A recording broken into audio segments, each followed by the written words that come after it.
네, 윤석열 대통령 탄핵 심판 선고기일이 어제까지도 발표되지 않으면서 이번 주 선고도 불투명한 상황입니다.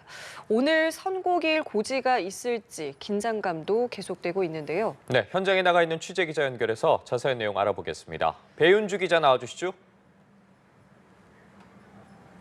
네, 헌법재판소입니다. 오늘로 윤석열 대통령 탄핵 심판 변론이 종결된 지 23일째에 접어들었습니다. 선고기일 고지가 늦어지면서 헌재 주변의 찬반 집회 목소리는 더욱 고조되고 있는데요. 조금 전에는 경찰이 헌재 앞 일부 시위대에 대해 직접 해산 조치에 나서기도 한 상황입니다. 1인 시위를 넘어선 불법, 위험 행동으로 판단했다는 설명입니다. 어제도 늦은 오후까지 선고기일이 발표되지 않으면서 통상 최소 이틀 전엔 선고일을 알렸던 전례 비춰 이번 주 선고 가능성은 낮게 점쳐지는 분위기입니다.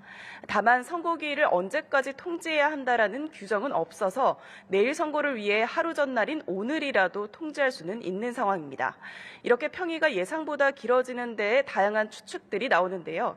사회적 분열을 최소화하기 위해 만장일치로 의견을 수렴하는 과정에 있다는 분석과 일부 절차적인 쟁점을 놓고 재판관들 사이 여전히 의견 차이를 좁히지 못하고 있다는 분석도 나옵니다.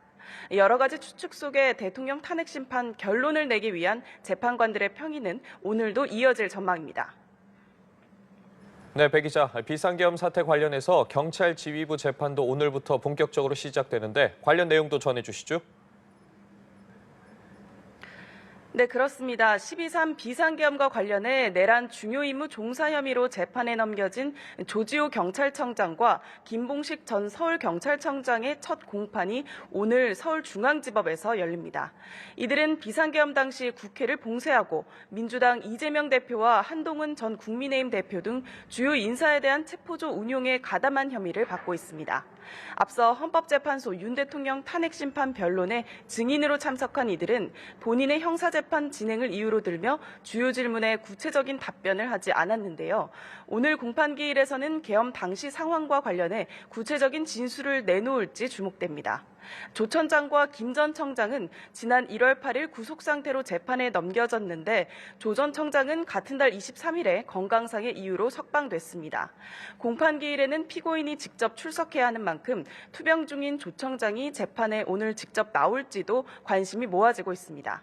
같은 시간에 기소 이후 직위 해제된 윤승영 전 경찰청 국가수사본부 수사기획조정관과 목현태 전 국회 경비대장의 첫 공판도 병행 심리하는데요. 이들 또한 국회 외곽 봉쇄와 주요 인사 체포조 편성 등 조 청장과 김 전 청장과 유사한 혐의로 기소된 만큼 향후 재판은 병합될 가능성도 있습니다. 지금까지 헌법재판소에서 전해드렸습니다.